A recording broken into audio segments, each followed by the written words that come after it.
Maayong adlaw mga higala. Noong 1978, sumikat ang kantang Ang Bayan Kong Sinilangan ng Asin, isang Pinoy folk rock band. Ang kanta ay tungkol sa Cotabato. Digmaan, patayan, gulo sa Cotabato. Tila ba ang Cotabato ay microcosm ng Mindanao? Mahigit 4 na dekada ang lumipas na. Matagal ng ceasefire ang gobyerno at ang Moro Islamic Liberation Front. Meron ng sariling teritoryo at struktura ang Bangsamoro Autonomous Region in Muslim Mindanao. Sa tama o mali, umasa ang marami na ang gulo sa isla ng Mindanao ay mapapawi na kahit paano. Sa kasamaang palad, hindi ganyan ang sumbong na tinanggap namin mula sa Cotabato. Kaya ang lumang awit ng Asin ay may resonance sa kasalukuyan.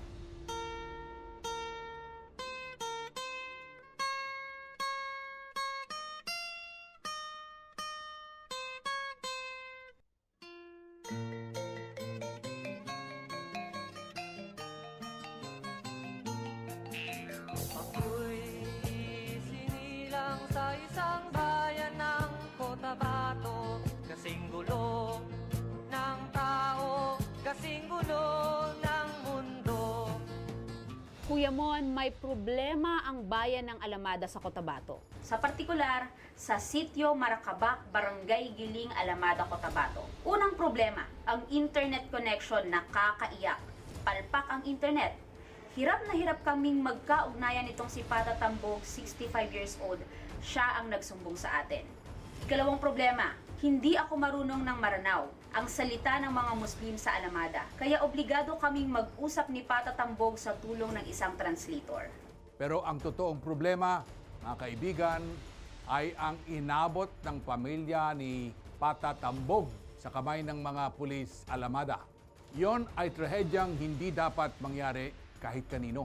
Manginginig ang inyong laman. If you ask me, hindi gagawin ng local police ang kanilang ginawa kung walang nag-utos sa kanila. They cannot be so brazen, lying through their teeth, kung wala silang padrino sa itaas. Ang tinutukoy ko po ay si Police Major Sonny Leoncito, ang officer in command of the operations against the complainants. Nangyari ang krimen noong ika-19 na araw ng Sagradong Ramadan. Bukod sa mga pulis, sino pa kaya ang may kinalaman dito? Gabi ataw na saksapita na miyama kami yung mga pulis sabi sundaro. Dahil sunod ang kamera na yan sa kanila na kontuan na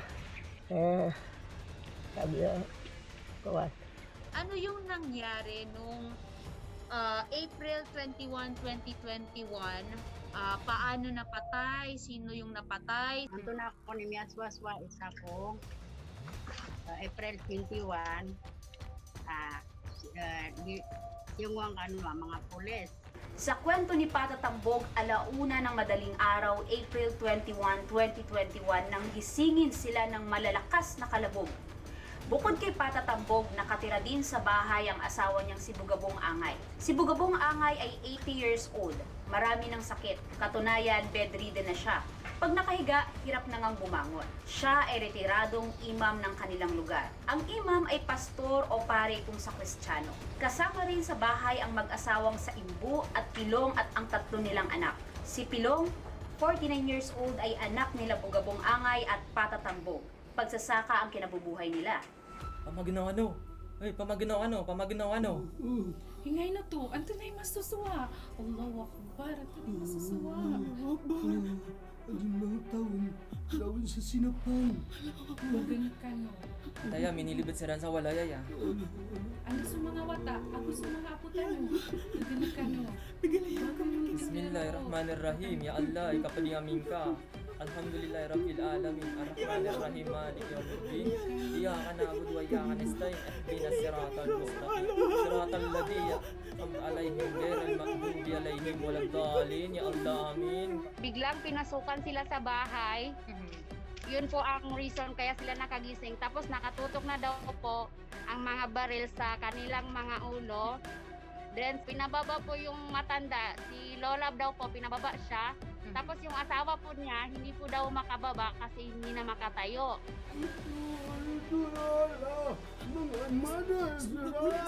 Mga pulis yan! Syaitan rajim, tunamasoyay, mayagtis wayak tanong. Nila pinulaw talo kila na barata, ya Allah. Nila pinulaw. Ang tunay suwantano.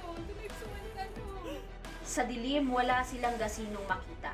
Mabilis na gumalaw ang mga anino sa dilim. Hindi nila mabilang kung ilan ang sumalakay sa kanilang bahay. Mga 7 ang mabilis na pumasok. May nakasibilyan, may nakauniforme na mga pulis. Lahat sila ay armado ng matataas na kalibre ng baril. Tapos ang ginawa po sa asawa niya, nung may narinig na putok po is binalingan yung asawa niya po, pinalo po nila ng kanilang mga baril sa ulo po.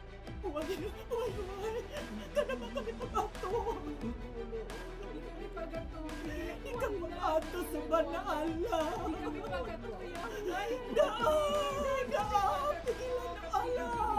Pigilan o Allah.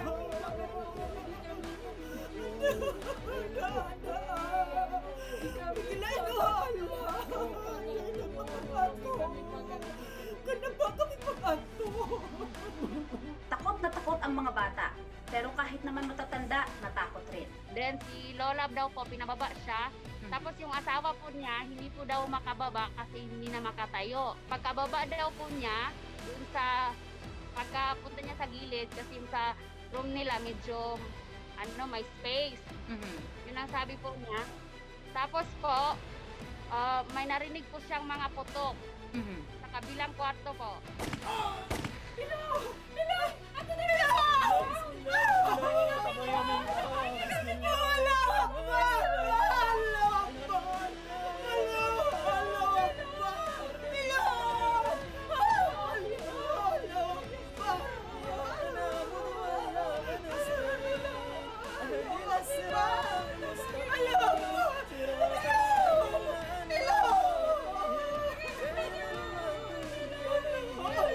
Mabilis ang assault at forcible entry ng mga pulis sa bahay nila. Lalong mabilis ang sumunod na pangyayari. Bugbog sarado agad si Pilong. Tapos ang ginawa po sa asawa niya, nung may narinig na putok po is binalingan yung asawa niya po. Tapos pinalo po nila ng kanilang mga baril sa ulo po, sa likod, sa dibdib po, pati inapak-apakan po. Batay sa sumbong sa amin, overkill ang ginawa ng mga pulis. Walang kalaban-laban, walang depensa ang buong pamilya. Ano daw ang pakay sa bahay nila? Kasi parang ang lumalabas ni raid eh. Bakit ni raid yung bahay ng mga pulis? Meron bang warrant of arrest? Meron bang buy-bust operation na naganap? Anong meron? Dad, kami dumawar kami ang Wala po siyang nakikitang motibo po. Wala daw pong warrant of arrest na alam nila. Walang pinakita na papel. Hindi ganoon ang sinabi nitong si Police Major Leoncito. May warrant of arrest di umano para kay Pilong. Ang habla laban sa kanya, di umano, ay pagbebenta ng droga at pag-iingat ng baril na walang lisensya. Ang pagsalakay sa bahay, sabi ni Police Major Leoncito, ay joint operation ng Alamada PNP at ng Philippine Drug Enforcement Agency o PDEA. Kung kami po ang tatanungin, lumang tugtugin na ang aligasyon ng Alamada PNP.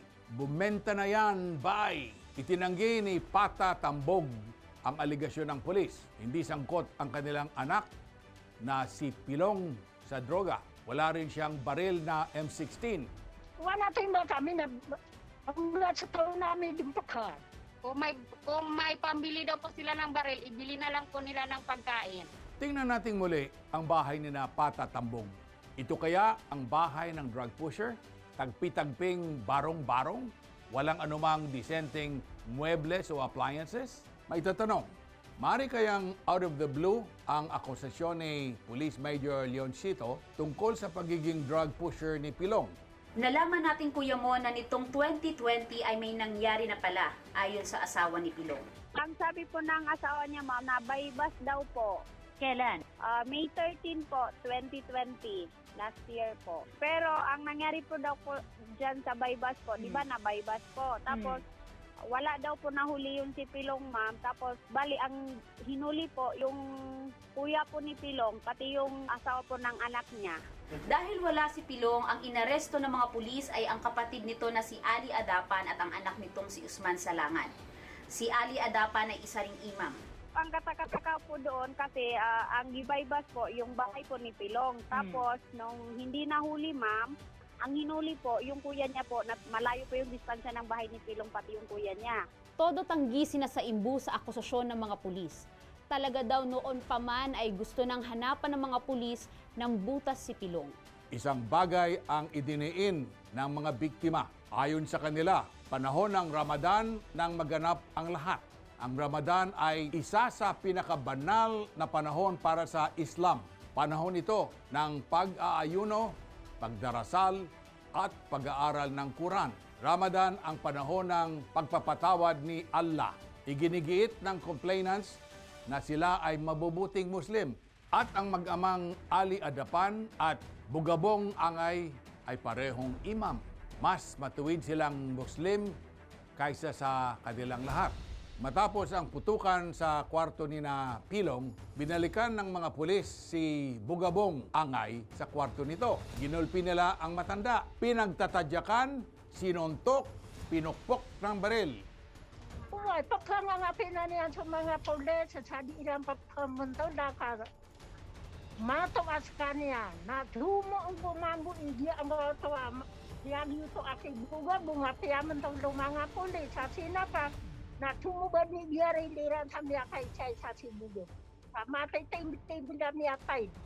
Sa tindi ng pagpapahirap sa kanyang asawa, nagdasal si Pata Tambog kay Allah. Ya Allah! Buwang ka ba dyan si Karumakan, di ka din pa... Sana raw, ang kanyang asawa ay barilin na lamang ng mga pulis. Nang sa ganoon, matapos na ang kanyang paghihirap. Hindi na kayanan ni Bugabong Angay ang pahirap. Namatay siya. Gaya ng dating gawi ng mga eskalawag na pulis, may nakahanda na silang palusot. An officer securing a suspect, Bugabong Salangan, assaulted the former and grabbed his service pistol, his rifle, and stabbed him. I-translate natin ang sinabi ng mga pulis. Nang inaaresto na raw ang 80 anyos na si Bugabong Angay, inagaw nito ang pistola ng pulis pati ang M16, sabay-sabay. May dala raw na kutsilyo ang uugod-ugod na matanda at nagawa pa nitong saksakin ang pulis. It all happened in the presence of fully armed and highly trained members of the Alamada PNP Mobile Force. Wow! Super lolo si Bugabong Angay. Mga kaibigan, ituloy natin ang amazing story na ito makalipas ang ilang patalastas. Ako'y namulat sa napakalaking gulo dahil walang respeto sa prinsipyo ng kapwa-tao. Kapwa Pilipino ay kinakalaban mo.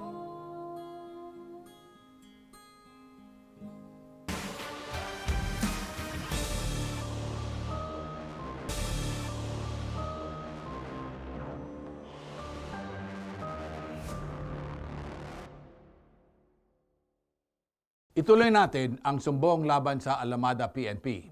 Pinagpuputukan daw po nila yung bahay nila. Maraming putok po. Pinaulan na ng bala. Opo, yung bahay. Natansya ba niya kung ilan? Nasa 50 rounds ba? 20 rounds? 30 rounds ng putok na baril ang narinig niya? Ilan sa palagi ni nanay? Mga pera po, ikarangan ka na po, mingiti mo sa walay ni Oto. Iya ka nung kesip kami kada dun. Sobrang rami daw po. Kesip. Sobrang marami po. Ayon kay Pata Tambong, siya ay binaril sa palad habang nakataas ang kanyang mga kamay. Paanong si nanay e binaril sa kamay ng mga pulis? Niya ka na kaya bunga iraki bunga piyang ano irana sila pang ayan niya kaya patay niya lagu ya ko gitu mga sapa ko ba ko irana tini ba kami sugat ako sa dino. Nung namatay na daw po na yun ang natumba na si Bugabong po nung papalayo na siya at tatakas na po, yun po, naka-hands up daw po siya, tapos yun na po, binaril na siya, saka may siya natamaan. I am trying to imagine, friends, nakataas ang kamay ng matandang babae. Surrender na ako. Yun siguro ang sabi niya. Tapos, pung! Butas ang kanyang palad, tumagos ang bala. Samantala, may dagdag na salaysay ang asawa ni Pilong. Ikaw yung asawa ni Pilong, tama? Opo. Ano bang nangyari? Bakit nadawit sa ganitong gulo si Pilong?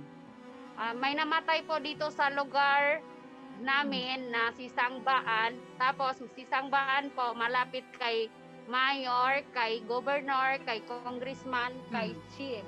Tapos pinapagbintangan po ang asawa niya ni Karibuan na siya ang pumatay doon kay Sangbaan, na hindi naman po totoo yun. Klaruhin po natin, taong 2020 napatay si Sambaan. Nakanang kamay nila Mayor Jesus Sakdalan ng Alamada, Cotabato. Dahil si Napilong ay kalapit-bahay nitong si Sambaan, siya raw ang pinaghihinalaan. Ipinipilit umano ng biyuda ni Sambaan na si Pilong ang pumatay sa kanyang asawa. Malakas umano kay Governor Nancy Catamco ng Cotabato itong si Sambaan, maging sa ilan mga politiko. Si Sambaan di umano ang takbuhan ng mga politiko tuwing eleksyon. So ngayon, balikan ko lang ulit yung event nung ni-raid kayo, no? Nasa loob kayo ng bahay nung pinaputukan si Pilong. Saan po yung tama? Paano po ba nangyari? Paano nagsimula yung gulo dun sa kwarto? Andun rin daw po siya, pero nasasala siya. Andun po siya, tapos nasasala po siya nung namatay na po yung si Pilong. Bakit siya nasa sala? Wala siya sa kwarto? Nung pagdating po ng mga pulis, nakalabas ako sa sala, tapos po, nung nasa sala na ako banda, nagpaputok po. Yun na po ang pagkamatay ni Pilong. 3 ang tama ni Pilong, Kuya Mon, sa sintido, sa dibdib at sa paa. Tumakas na po ako, habang papatakas na po ako, binaril rin po nila kami ng mga bata. Pero yung ala po ang may awa, hindi po kami natamaan. Tumakas na daw po siya, tapos doon po siya nagtago sa mga damuhan sa gilid. Hindi naman siya sinundan ng mga pulis. Tinutukan daw po siya ng mga ilaw, tapos pinagbabaril po, pero hindi daw po siya natamaan kasi nakapagtago na. Sa kalituhan, naiwan niya ang isa sa 3 anak nila ni Pilong. Sa kabutihang palad, ligtas naman ito at na-recover sa police detachment. Tapos after nun, anong sumunod na pangyayari? Ando na yung sunod niya, Laula. Na kagi akatitita, mga alas 6, nagumi makukuha na tawron. Kapitero akan namin amuskan. Pagka umaga po, pumunta na po ako sa kamag-anak namin. Nakapunta po siya sa kamag-anak niya, tapos po yung bahay po, pinapaulanan pa rin po ng balak. Kwento ni Saimbu, nakipag-argumento at dumipensa ang kanyang asawa. Naging marahas ang pangyayari, patay ang kanyang asawa. Wala daw pong baril doon kasi kung may pera man sila na pambili ng baril, ibili na lang daw po nila ng pagkain. Kasi pagkaputok daw po sa loob, may mga putukan na nangyari. Tapos po, baka ang nakatama doon sa pulis, yung kasamahan din niya. Sa sobrang ulan ng baril. Si Bugabong Angay ay dinala ng mga pulis sa Alamada Health Center, samantalang ang pulis na sugatan ay dinala sa kalapit na ospital. Patay na ang retiradong imam nang dumating sa health center. Ayon sa medical report, hypovolemic shock ang ikinamatay ni Bugabong. Ang hypovolemic shock ay nakamamatay. Nauubusan ng dugo ang pasyente. Bakit ang matandang Muslim ay sa health center at ang pulis na sugatan ay sa ospital? Magkalapit lamang naman ang dalawa. Saan at sino ang pulis na tatakbuhan ni na patatambog? Wala silang choice kundi ang dumulog sa PNP Alamada. So ngayon pumunta kayo sa pulis, hindi kayo pinapansin. Ano yung mga sinabi ng mga pulis sa inyo nung nagsusumbong kayo? Nung pumunta daw po sila sa pulis, hindi sila pinapansin kasi nagtatawanan lang daw po sila. Tapos maraming rason po, maraming alibay. Wala pong sagot ang mga pulis. Anong mga alibay tulad ng? Ang sabi po nila, hindi daw po nila alam ang pagka-ambush sa kanila. Wala silang alam. Tumawag kami at nag-text kay Police Major Leoncito noong October 5, 2021 at sa mga sumunod na araw. Hindi kami sinagot. Matapos ang ikatlong araw, sumagot na din si Hepe.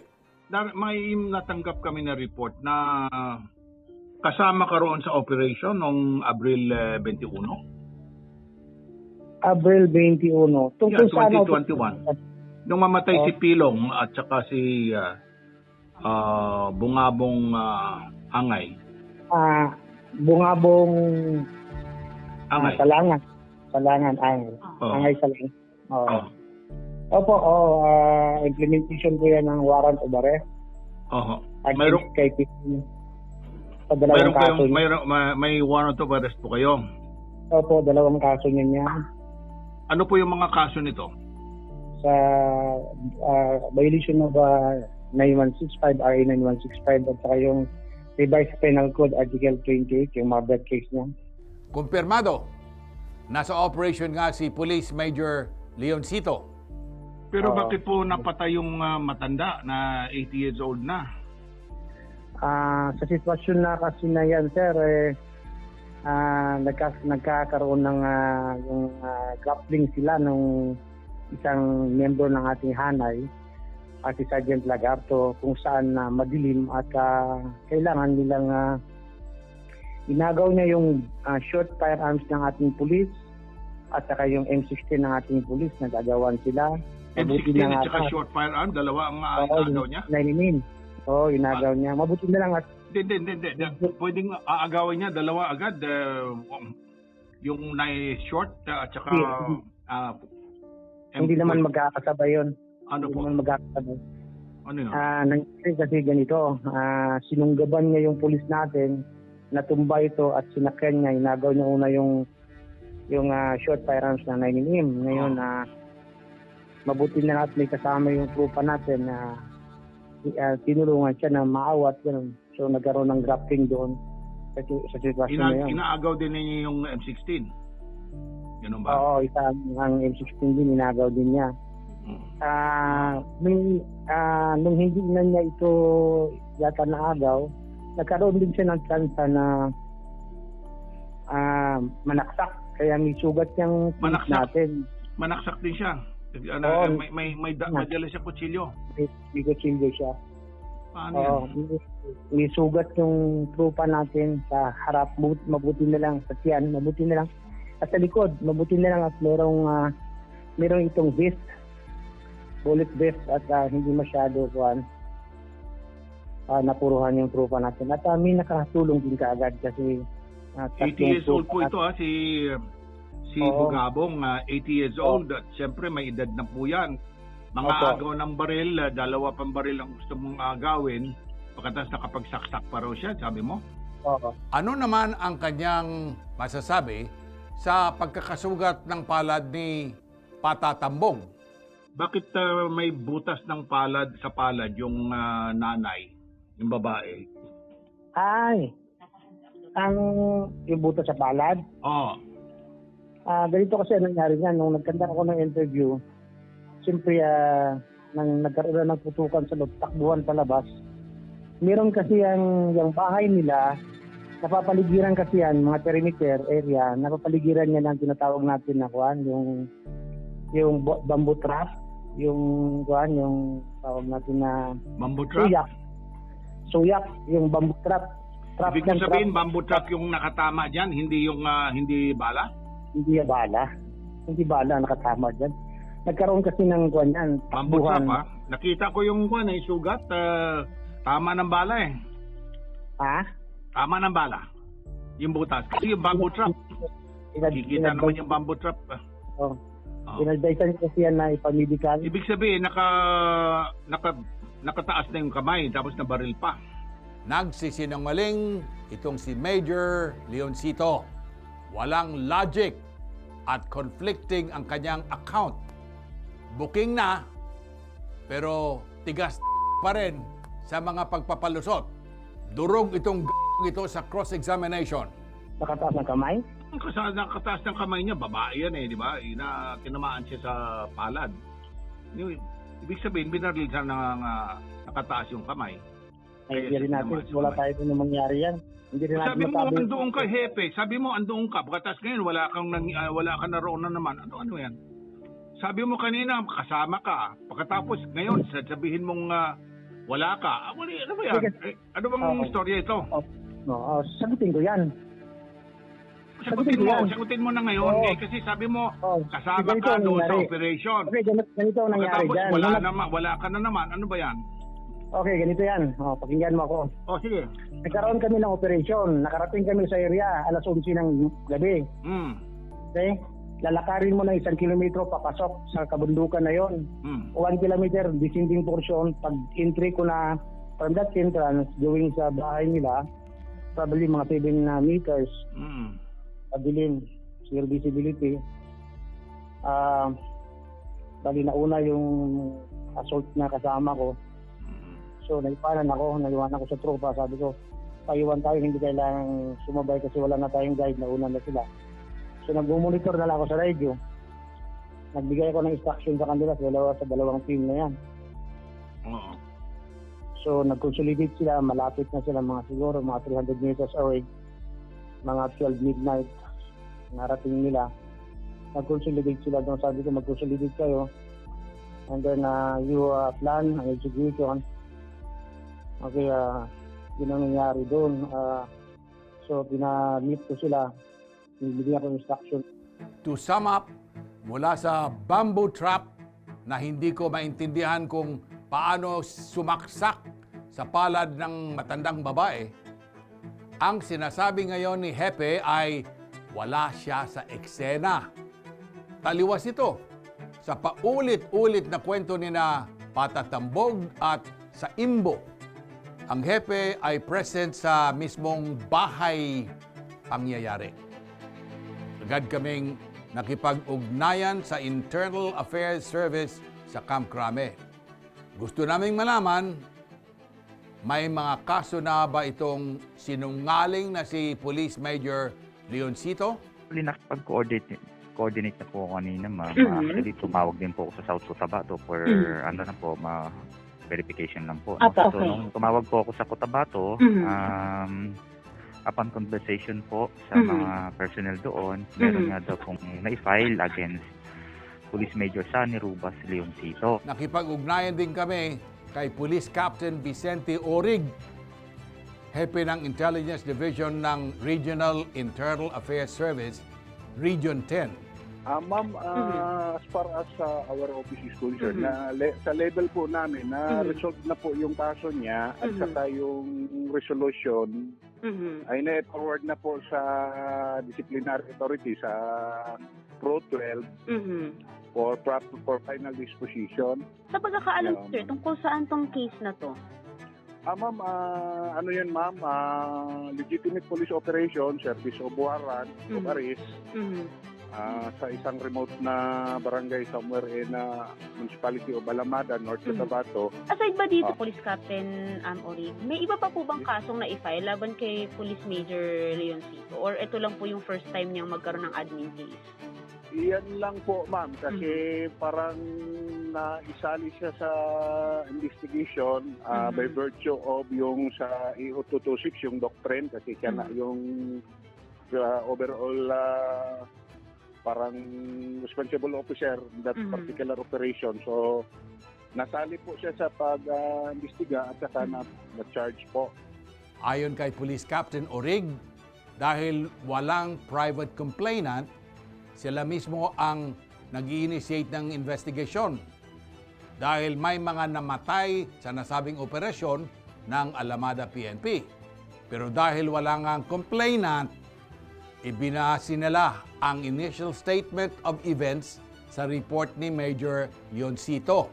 Sabi ni Captain Orig, wala silang mahagilap na witnesses na pinatunayan ni na Patatambog talagang hindi sila mahagilap. Dahil nagtago sila sa takot. Sinabi namin kay Captain Orig na ang isumbong mo kay Tulfo ay may mga complainants at witnesses. Kaya po sir, tinanong ko din po kayo kung may family po ba na lumapit dyan. Kasi as far as we know, based po dun sa family, wala pa po kasi silang nalalapitan din. Kaya medyo nagulat din ako na may nakafile na. Pero good thing naman pala sir, it's initiative po pala ng IAS talaga to file for admin case. Opo, ma'am. Kasi nasa ano po naman, mandato po namin, ma'am. Pag may mga police operation, may discharge of firearms, may namatay, talagang mag-iimbestiga yung IAS. So ano na lang, ma'am, anytime they can visit our office, dito sa regional office namin, kung ano, meron din kaming provincial office na under yung North Cotabato. Okay po ba kung dyan sila magpa-file? Kasi ang kinakatakot po nitong mga to, baka mamaya syempre malaro po yung kaso dahil Cotabato din po, ganun. Okay, ma'am. Padirect mo na lang sa akin, ma'am. Ako naman din ang head ng investigation division. Pwede nilang sa akin sila magdiretso, ako kung hanapin nila. Okay, anytime, ma'am. Samantala, nakikipag-ugnayan din kami kay Attorney Ahmad Ali Abdullah. Siya ang abogado ni na Patatambog. Let us see kung ano ang mangyayari. Itutuloy natin ang kasong ito makalipas ang ilang patalastas. Sa mga ganitong pangyayari, mahalaga ang mga dokumento. Nakatulong ang mga dokumento para maikumpara ang facts and events ayon sa dalawang points of view. Point of view ng nagrereklamo at point of view ng inirereklamo. Isa sa mga dokumentong yan ang nakuha namin, but rather belatedly. Ito po ang spot report ng police operation na pirmado ni Major Leoncito. Early on, sina Patatambog ay humingi ng mga dokumento sa PNP Alamada, gaya ng blotter report. Pero pinagtawalan lamang di umano ng mga pulis ang kanilang kahilingan. Mga kaibigan, butas-butas po ang report ni Leoncito at pabor na pabor sa kanya at sa kanyang mga tauhan. Narito po ang ilang points for comparison. Una, ayon sa report, nag-announce daw ang mga pulis bago pumasok sa bahay. Narito kami para ipatupad ang warrant of arrest kay Pilong Salangan. Sumuka ka na, Pilong Salangan. Ayon kina Patatambog, no such announcement happened. Walang ganong anunsyo. Instead, biglang sumalakay ang mga pulis. Sabi sa spot report, hindi raw sumagot si Pilong, kaya pinasok na nila ang bahay. Sa loob ng bahay, agad daw nanaksak at nang agaw ng baril ang matandang Bugabong. Can you believe that? Ayon sa report, ang operasyon ay joint operation ng Alamada PNP, PIDEA Cotabato Province at ng Bravo Company ng 34th Infantry Battalion ng Army. Sus Maria Josep! Napakalaking puwersa at nagawa ng isang 80-year-old na manaksak at mangagaw ng baril. At that point, ayon pa rin sa report, namaril na si Pilong. Imagine, nag-ala Rambo si Pilong, nasa loob ng maliit na bahay. Ang kanyang ina, asawa at 3 anak. Incredible! Kung talagang nagwala si Pilong, tiyak, babanat ang mga pulis at army. Rat-rat silang lahat. Now this, wala na sa report ni Leoncito ang pagkakasugat ng kamay ni Patatambog. Bakit hindi niya ito isinama? Last but not least, sabi sa report, nilinaw daw ni Leoncito sa kanyang mga tauhan na igalang ang constitutional rights ng akusado at obserbahan ang maximum tolerance. These photos say otherwise. Sa bayan kong sinilangan sa Timog Cotabato, ako'y namulat sa napakalaking gulo dahil walang respeto sa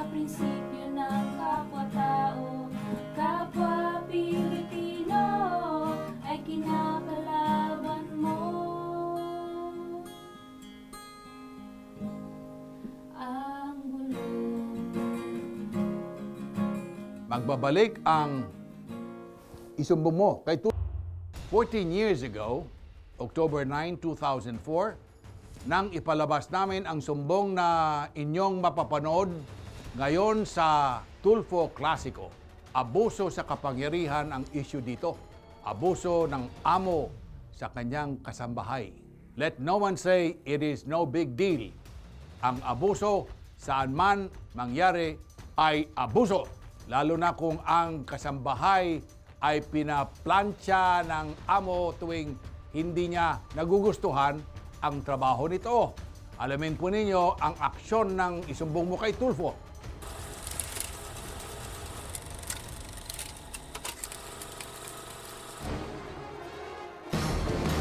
Mga higala, mga kaibigan, nakalungkot isipin na may mga taong talagang mahilig magmaltrato sa kanilang mga katulong sa sobrang baba ng tingin nila sa mga katulong kung ano-anong naiisip nilang gawin para i-torture ang mga ito. Katulad na lamang ng kasong ito.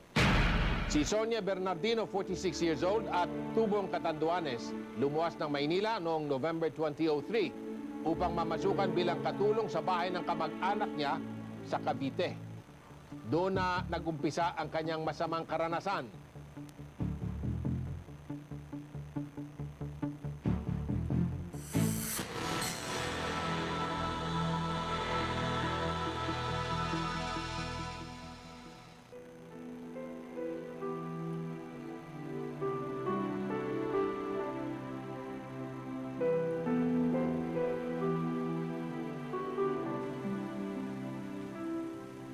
Ano ka ba? Kanina ka ba dyan? Marami ka pang paplansyahin. Bilisan mo! Opo. Opo. Bilis! Dalian mo! Opo. Tama mo!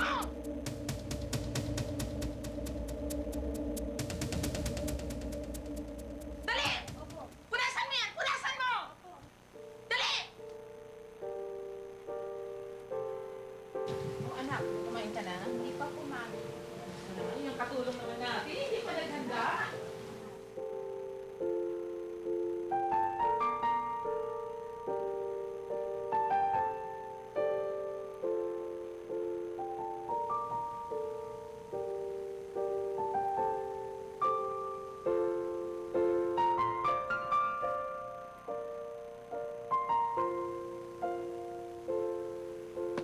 Sonia, ano ba? Yung pagkain ko. Kanina pa ako nagugutom na ako.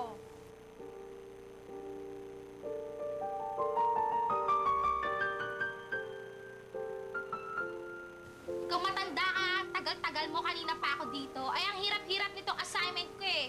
Marami pa kasi akong ginagawa. Sumasagot ka ba? Gusto mo isumbong kita kay Mami?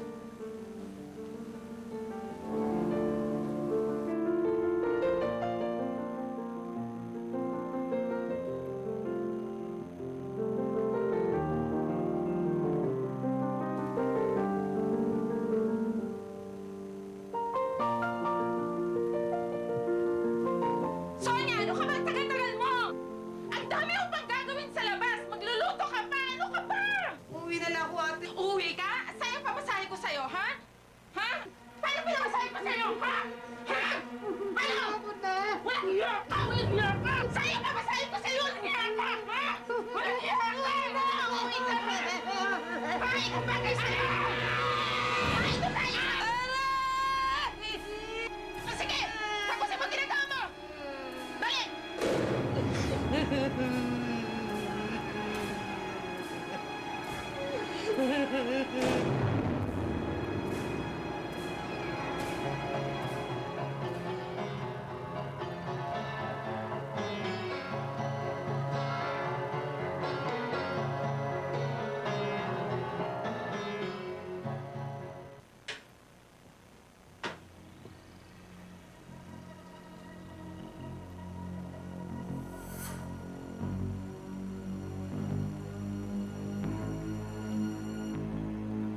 O ano, Sonia? Okay na magbalat mo? Makinis na ba? Pwede na magplansyahin natin ulit?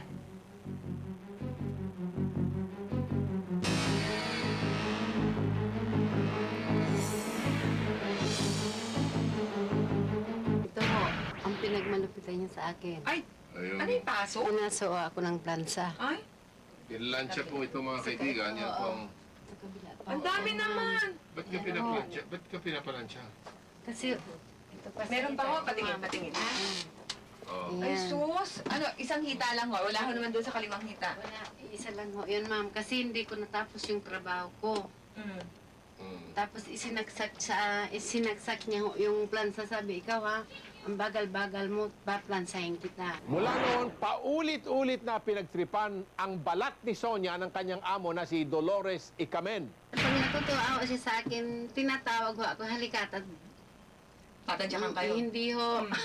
Ano, yung makinis ka na naman. Ano, sabi ko, oh, ma'am. Tapos dyan, pag ganun hong salita niya, umiiwas ho ako sa iyo. Tumatakbo ho ako sa labas. Bakit? Kasi alam kong mangyayari sa akin, sir. Hindi po dyan nagtatapos ang pag-torture ni Dolores sa kanyang katulong. Sasakalin niya ako. Kaya lumalabas ho ako. Walang dahilan? Sasakalin kayo? Hindi, ganun ho siya kasi naiinis ako sa mukha mo, sabi sa akin. Pag nagsalita... Bakit ka buntis ba siya? Hindi po. Tomboy ho ba yan? Hindi ho. Hindi naman. Hindi. May kukulang-kulang ata. Tuwing sasaktan niya ho kayo, katulad ho nung sa plancha, ano ho, pinapagamot niya kayo? Kasi pagpasok, baka may infection ka niyan. Hindi ho, ginagamot ho ako ng betadine, ma'am. Ba yung betadine siya lang? Siya ang nagagamot. Oo. Ay, naku, may sira yung amo nito. Hindi parang sa dista, no? May sira ito. Talagay ko dapat... Betadine ho ang ginagamot. Nagsasorry siya sa inyo? Hindi naman ho. Hindi, wala naman siya karapatan mang mag-sorry sa akin dahil katulong lang ako niya. Pinapasweldo naman ho kayo? Ayun nga ho ang masaklap, hindi ako pinasahod. Mula po ng November? Opo, ma'am. Hindi ka nagsumbong sa pulis, Sonia? Wala naman ho akong makita ang pulis dun sa circo namin, sir eh. Hindi ho kayo lumalabas ng bahay? Hindi nga ako pinalalabas, ma'am eh. O kasi doon takot lang ako sa siguro. compound. Kailan ka lang nagdemanda sa pulis? Nagdemanda? Hindi ka pa nagdidemanda? Wala pa po kami, sir, linalapitan eh. Oh, Nung ngayon saka lang isa dito pa na. ho, may kaya ho yung... Ngayon may lang mga nga kaya kayo ho na. yung... Ayun. Mabuti na lang at nakaalis si Sonia sa bahay ni Dolores bago pa siya matuluyan ito. Matapos ang ilang buwang pagtitiis sa kalupitan ng kanyang walang hiyang amo. Nung kunin ko siya doon, hindi ko po alam kung anong nangyari sa kanya dahil nung pagdating ko po doon sa kanila, nung gabing kinuha ko siya, bali bago kami pinapasok ng bahay, tinawag tong tita ko sa loob. Tapos nung bali matagal kami doon sa gate bago kami pinapasok. Tapos pinapasok na kami. Ang tita ko, pagpasok ko, nakaupo na lang doon sa sa isang tabi na parang nakatulala siya ng Tapos yung mga kinikwento niya, nagpapaso daw ng sarili ng lighter. Tapos nung tanungin ko naman yung tita ko, bakit mo ginagawa yun? Eh, basta na sa inyo dito. Basta wala na yun, sa'yo nang ganon. Yung pala, nung malaman ko bandang huli, kaya pala hindi siya makapagkwento dun sa bahay ng pinsan ko dahil nung bago pala kami pinapasok, binalaan na siya na wag siyang magsusumbong sa akin. Hanggang ngayon ay dala pa ni Sonia ang marka ng plantsyang ginamit ng amo sa kanya. Pero mukhang hindi lamang ang kanyang balat ang naapektuhan. Iba na talaga yung tingin ko sa kilos niya. Ang payat niya na ginupitan yung buhok na salasala yung buhok. Yung Hindi ba siya ganun dati? Hindi siya. Mataba ang tita ko dati noon. Nagtaka nga kami, bakit? Tita, ba't ang payat mo? Para ka nang ang itim-itim mo pa. No offense man naman po, pero si Aling Sonia ho ba, ganyan ho talagang magkikilos bago pa man maging katulong? Yung pang... Kasi parang wala ho siya sa sarili. Yun lang ho napansin ho namin. Pasensya na ho kayo kung... Hindi naman ho siya... Parang in a state of shock siya. Oo. Nakikita Ganyan mo. ho ba siya dati? O... Hindi po. Marami na nga akong pinasukan niya dun sa bayan namin eh. Eh, kaya nga yung mga pinasukan niya, sinasabing ang bait-bait niyang kapatid mo, bakit ginanyan? Kaya tulungan mo, sabi niya, ilapit mo sa No, kasi pasensya na ho kayo. Kasi parang kung titingnan ko ho at ikukumpara ko ho sa kilos ninyo pa sa Kasi yung magkaiba ho. siya kasi, Christy, parang in a state of shock pa siya ngayon. Nasa denial mode. Yung bang, hindi nangyari ito sa akin. Hindi nangyari ito sa akin. Walang mabait yung amo ko. Parang gano'n. Kaya kasi kita mo sinasabi sa kanya, kapag mabait daw yung amo niya, sabi, halika ka rito, ano sinasabi sa inyo? Ano sinasabi sa inyo? Sasakalin ho ako, sir. Sasakalin ka. Oo, pagka makinis kayo. Sabi, makinis ka na. Paplansahin kita uli. Walang sinayang na oras ang staff ng Isumbong mo kay Tulfo agad naming inilapit ang sumbong ni Sonia sa tanggapan ni Deputy Chief Attorney Oscar Po ng Public Attorney's Office ng Department of Justice para malaman kung paano sampahan ng kaso si Dolores. Pinuntahan din ng aming staff ang bahay ni Dolores upang makunan ng kanyang panig. Magandang hapon. Kayo po si Aling Dolores. Oo. Si Tina Yu ako sa office ni Mon Tulfo. Kasi nagpunta kami doon nagpunta sa amin yung dati yung katulong, si Aling Sonia. Oo. Nabasa ko nga sa dyan yun. Oo, tungkol daw doon. Kasi we're trying to get in touch with you. Hindi namin kayo, wala siyang number kasi. Tawagan ko lang attorney ko, ha? Okay. Video na yan. Bakit? Sino po kayo? Ako asawa niya. Hindi ikaw asawa niya. Kailangan ko asawa niya. In-check asawa niya eh. Sabi, in-check daw asawa niya. Binibigay nga po niya yung address. Sinusulat na po niya. Opo. Sige po. Ito? Opo, sige po. Lord. Sige po. Okay.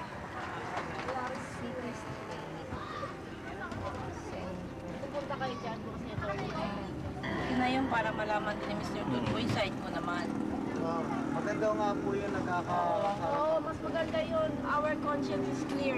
Para maging balanse ang aming investigasyon sa kaso ni Sonia, pinagharap namin ang dalawang panig sa aming tanggapan. Unang-una, gusto ko talagang sabihin na hindi ko pinaso yan. Hindi ko po pinaso. Mamatay man ako, buntis pa po ako. Hindi ko po ginawa yan. Hindi ko po gagawin yan. Kasi parang napakasamang tao ko naman yung ba't ko gagawin. Tinatanong ko siya na paano ba yan? Sabi niya, ewan ko ba sir, pinasok ko ng lighter yung sarili ko. Pero tignan mo. Kalokohan naman lighter yan. Kaya nga nagtataka nga ako Isang tingin lang sa mga sugat niya, lalo na dun sa kabila, yung kabilang kamay, kabilang braso. Ayan, may mga kanto. Plancha talaga ang itsura eh. Nagdalawa pa Tingin yan, po. Patingin po. Ayan o, mukhang plancha talaga. Oo, ate, hindi ko rin gusto to, ate. Hindi rin kayo iba sa amin. Kasi sabi ko, bakit naman kako mangyayari yan sa kapatid ko? Maawa naman kayo sa akin, te, buntis ako. Hindi ko papamak pati anak ko. Hindi ko napamahalin mo sa akin to si Sonia. Di ba Sonia, namamasyal tayo. Nagsisili kami niya, nakain kami. Napasyal ko po yan. Ang isang po. Kaya hindi ko rin kaya na makita siyang nakakulong. Kaya hindi ko po yun si Sonia. Umakaka po sa akin na iyak. Iniyayakap ko rin po yan. Hindi po lagi iniisip ko. Dahil kung ako masama, kaya kong tignan, hindi ko kaya makita si Sonia doon.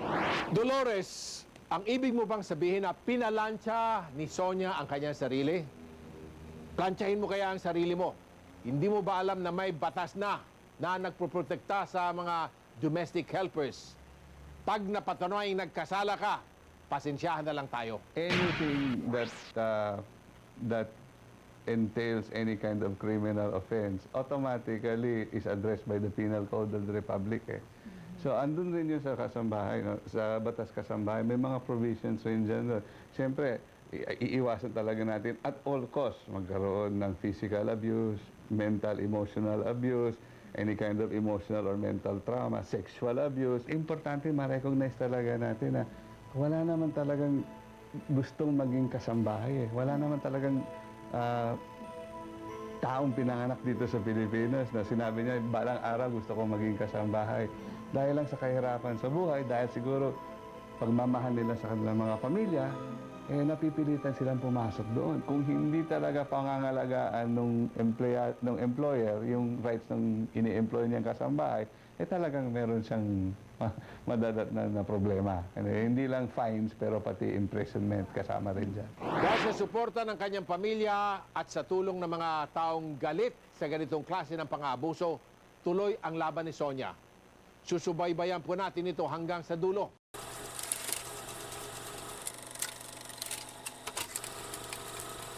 Hanggang sa muli, mga higala, salamat sa inyong patuloy na suporta. Ako po si Ramon Tulfo. Ito ang orihinal at totoong karamay ng bayan. Daghang salamat o